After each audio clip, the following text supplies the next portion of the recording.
Au Ghana, premier cas du virulent virus de Marburg. Au Bénin, saisie des biens de l'opposant Sébastien Ajavon, puis au Mali, Bamako empêche 8 casse-bleus allemands de quitter le pays. On termine par le Togo, le Haut Conseil des Togolais de l'extérieur, le processus électoral des délégués pays enclenché. Nos invités sont en place, Pasteur Edo Komi, président du mouvement Martin Luther King, et le journaliste Credo Tété, directeur de publication de Le Médium. Bonjour, chers amis, vous allez bien, Pasteur? Ça va? Oui, bonjour Michel, bonjour à tous et à toutes.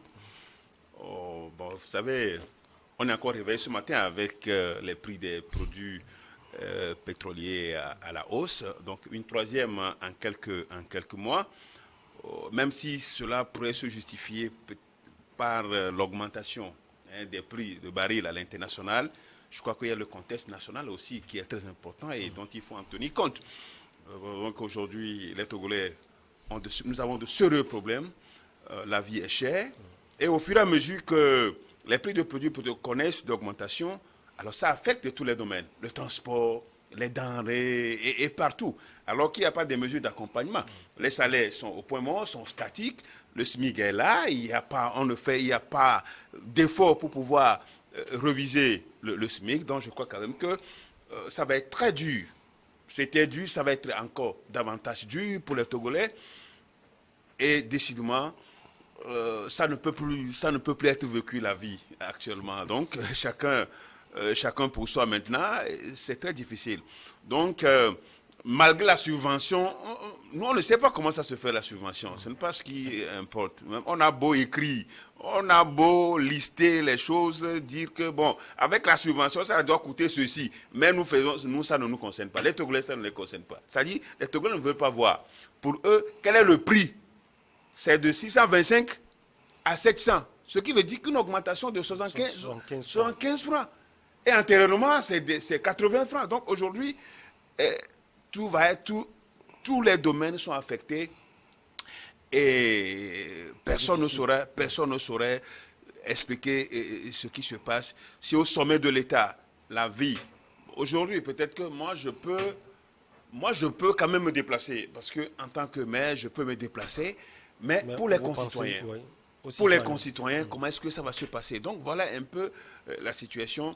Et l'État devait faire l'effort, une économie pour cette augmentation. Et dire aux Togolais vraiment que là, on saura exactement ce que vaut la subvention dont on parle. Mais l'augmenter et venir dire aux Togolais qu'il y a la subvention, personne ne croit. Moi-même ici, je ne crois pas qu'il y a une subvention. Parce que pour moi, c'est cher. C'est à 700, il y a une augmentation, donc la subvention. Malgré cet effort-là, moi, je ne vois pas la subvention. Ça ne veut rien dire au Togolais. Est-ce que vous voyez le regard de Credo Tété? Oui, je le vois. On va le saluer d'abord. Il va Bonjour, me contredire. Credo, vous allez bien? Il va me contredire. Merci Michel. Je salue mon aîné, le pasteur Edo Komi. Donc je crois qu'il a cette dextérité d'introduire un sujet qui n'est pas toujours programmé, mais le sujet étant d'actualité. En venant ce soir sur ce plateau, je pensais que New World allait nous offrir cette opportunité d'échanger, de réfléchir sur la nouvelle augmentation des produits pétroliers, parce que comme l'a dit le pasteur Edo Komi, personne ne peut se réjouir. Ouais. Même si vous faites partie du camp présidentiel, si vous avez l'habitude d'aller dans les stations-service, de 625 à 700 francs, c'est déjà énorme. Donc il y a une augmentation de 75 francs. On peut beau justifier cela. J'aurais voulu qu'on s'étale sur le sujet, mais n'étant pas programmé, deux questions s'imposent. L'État est-il obligé de procéder à l'augmentation des prix des produits pétroliers? Est-ce une contrainte pour l'État togolais? Malheureusement que le sujet n'est pas posé ce soir sur ce plateau, mais il faut le dire. Et donc il faut le dire que la vie étant déjà chère et avec les argumentaires qu'on peut nous servir à propos de la crise russo-ukrainienne avec tout ce qui y a comme fluctuation sur le marché international, on a bien envie de tout comprendre, mais il nous sera difficile de tout comprendre. Je dis, on a bien envie de tout comprendre, mais il nous sera difficile de tout comprendre. Je vais donner juste un exemple. Avant de venir ce soir sur ce plateau, j'ai voulu mettre de l'air dans les pneus de mon véhicule. Est-ce que vous pouvez imaginer que le vulcanisateur me dit un pneu n'est plus à 100 francs, c'est à 200 francs. Donc je me suis amusé à lui demander pourquoi il m'a dit on a augmenté les prix des produits pétroliers.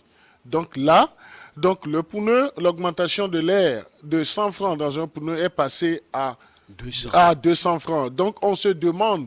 Déjà, il faut chercher le rapport. Le rapport n'est pas établi entre l'augmentation du prix des produits pétroliers et le service des vulcanisateurs. Donc, qu'est-ce que nous allons dire des prix des transports? Le gaz. Qu'est-ce que nous allons dire des prix des transports, les prix des denrées alimentaires? Donc, c'est vrai, le gouvernement a la bonne volonté de soulager les populations, mais il y a des choses qu'on ne peut pas s'expliquer dans la réalité. On peut trouver les bons mots, le sujet, verbe, complément pour le dire, mais dans la réalité des faits, il nous est tellement difficile. Moi, sur ce plateau, étant habitué aux stations d'essence, ce matin, c'est vrai, lorsque vous donnez un montant, mais ce n'est plus le même litrage qui vous est servi. Donc ça a considérablement diminué. Mais on se dit... Certains n'ont pas été même informés. Non, mais la décision... Oui, non, la décision a été... L'information a circulé hier soir. Et c'est vrai, dans certaines stations-service hier soir, c'était déjà de l'affluence. D'autres ont délibérément refusé de servir... Comme d'habitude. Comme d'habitude. Donc c'est pour pouvoir bénéficier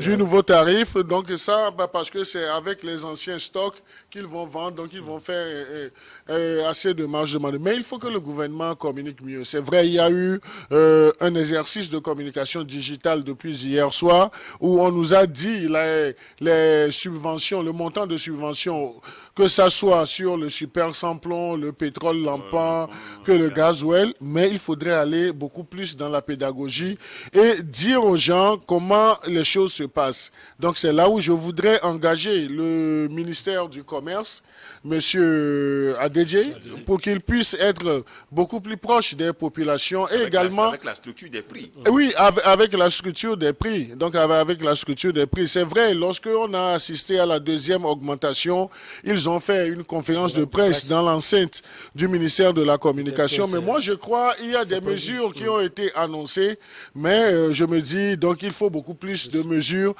pour pouvoir soulager la peine des populations. Sinon, ce n'est pas aisé. Mais c'est pourquoi je me dis, le gouvernement est-il contraint ou le gouvernement est-il obligé de procéder? Quels sont les paramètres? Donc, j'aurais souhaité, donc on aurait souhaité que c'est hier seulement, que c'est hier soir, hier nuit pratiquement, que c'est l'actualité, qu'au niveau des sujets programmés sur NEWORLD, qu'on tienne compte de l'actualité. C'est vrai, donc la chaîne est à dimension internationale, mais j'aurais beaucoup plus voulu parler de cette nouvelle augmentation que de parler du virus de Marburg au Ghana. Allez, bon, dans tous les cas, vous avez su trouver les moyens nécessaires pour en parler. Non, nous n'avons pas cette autorisation d'en parler, mais c'est parce que nous sommes contraints. Même si, que nous l'avons évoqué, mais on aurait voulu que ce sujet soit programmé et qu'on puisse venir faire les analyses sur ce plateau. Sans doute les analyses de mercredi. Alors, on va quand même parler un peu du Ghana.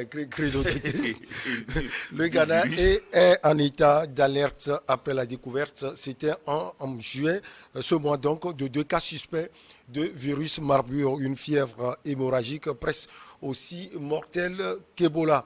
Des échantillons avaient été envoyés à l'Institut Pasteur de Dakar pour des examens supplémentaires. Les résultats ont été révélés. Ces résultats ont corroboré la thèse là, selon un communiqué des autorités ghanéennes. Pasteur Edo Komi, et ce cas de virus au Ghana, c'est inquiétant. Oui, bon, je crois que, étant donné que le virus est déjà mortel... Ce sont des cas d'ailleurs. Des cas comme l'Ebola, bon, donc je crois qu'il y a raison de s'en inquiéter. Puisque malheureusement, les deux personnes sont même décédées. Sont même décédées avec les personnes contacts qui ont été aussi examinées.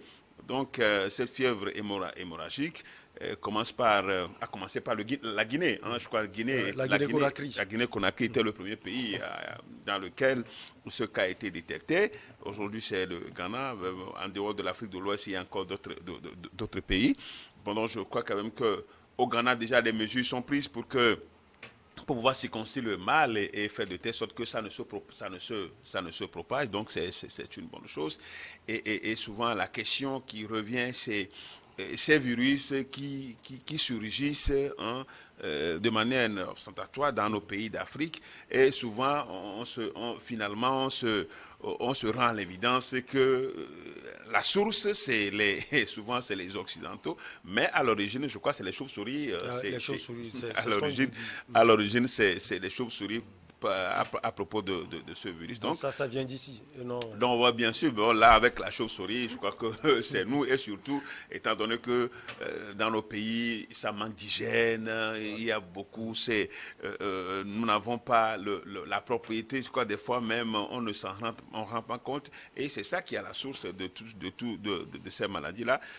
Vivement que les autorités ghanéennes arrivent très rapidement à circonscrire le mal et puis à mettre hors d'état de nuit les autres cas contacts et voir comment est-ce qu'on peut traiter pour que ça ne se propage pas.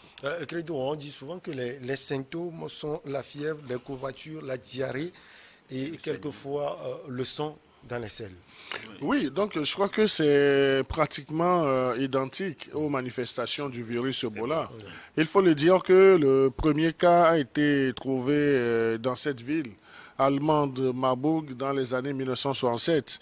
Ouais. Et il faut dire également, il faut préciser pour l'histoire que l'année dernière, un cas a été également détecté en Guinée-Conakry. Donc c'est le Ghana est le second pays de l'Afrique de l'Ouest à avoir détecté 2 cas et également actuellement on nous annonce du côté du Ghana la mise en quarantaine de plusieurs dizaines de personnes de cas contacts. Donc si nous devons saluer disons la réactivité des autorités sanitaires du Ghana, il faut dire que des dispositions doivent être prises, pas seulement au Ghana, mais dans les pays voisins, afin qu'on puisse mettre en place un mécanisme de riposte rapidement et puis de traitement de ces cas. Parce que si on nous dit que ça se manifeste comme le virus Ebola avec des fièvres, des vomissements, donc c'est contagieux voilà. Parce qu'avec même les fluides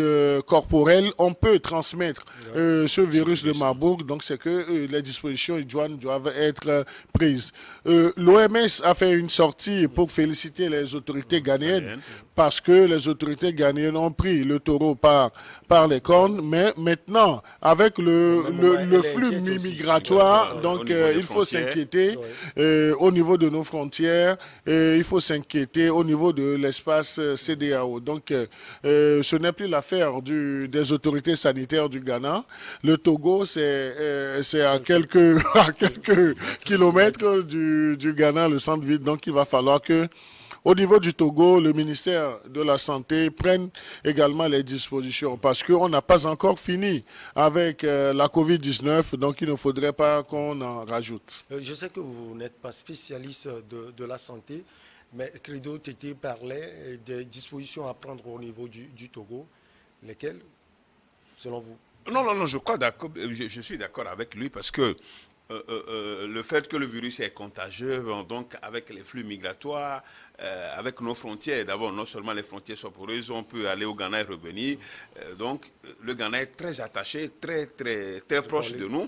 Et donc, les dispositions à prendre, je crois que d'abord, au niveau du ministère de la Santé, il doit y avoir un communiqué allant dans ce sens. Et sensibiliser et surtout envoyer un dispositif de concert avec les autorités ghanéennes au niveau de la frontière. Étant donné que les manifestations cliniques de ce virus est déjà connues, bon, donc je crois que aujourd'hui, qu'on ne le veuille pas, avec la crise sanitaire Covid-19, tous les pays sont quand même dotés de certains matériels pour pouvoir détecter ce genre de maladies. Et surtout que Ebola avait déjà sévi dans la sous-région et que presque tous les pays étaient vraiment en disposition de riposte. Bon, donc je pense bien qu'il va falloir qu'on comme il a dit tout à l'heure, que ce soit une affaire non seulement du Ghana, une affaire rapidement de la sous-région, pour que les ministères de la Santé, les techniciens sanitaires de la sous-région puissent se retrouver pour pouvoir prendre des mesures de riposte. Vous avez parlé de l'inquiétude tout à l'heure de l'Organisation mondiale de la santé. Est-ce qu'elle va pouvoir aider dès le début ces pays, c'est-à-dire parlant du Ghana et puis d'autres pays de la sous-région ouest africaine? Non, je me pose également la question, parce qu'on a comme l'impression que les premiers responsables de l'OMS sortent juste pour dénoncer, pour regretter, mais il n'y a pas d'action vraiment idoine. Et il nous en souvient également que lorsque l'Angola a connu ces cas, donc ça a fait 200 victimes. Oui. 200 victimes. Toujours dans les années 2000, 200 victimes.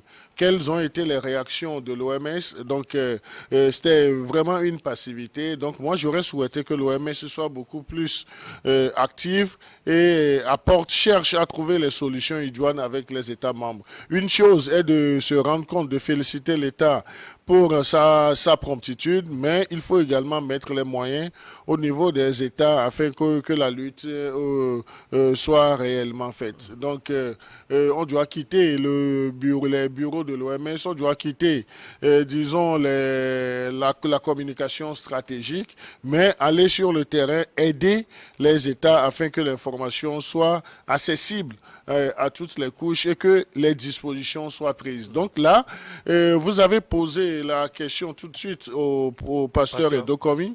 L'une des mesures préventives, donc, c'est de se laver régulièrement les mains, rapidement au savon, et puis pratiquement de respecter les mêmes mesures que comme dans le cas de la Covid. Donc, il va falloir également éviter au maximum les contacts, les embrassades. Donc, il faudrait les éviter parce qu'avec les fluides corporels, on peut rapidement contracter ce virus de Marburg. Allez, on marque la petite pause. On revient pour la suite avec nos chers invités et également avec vous.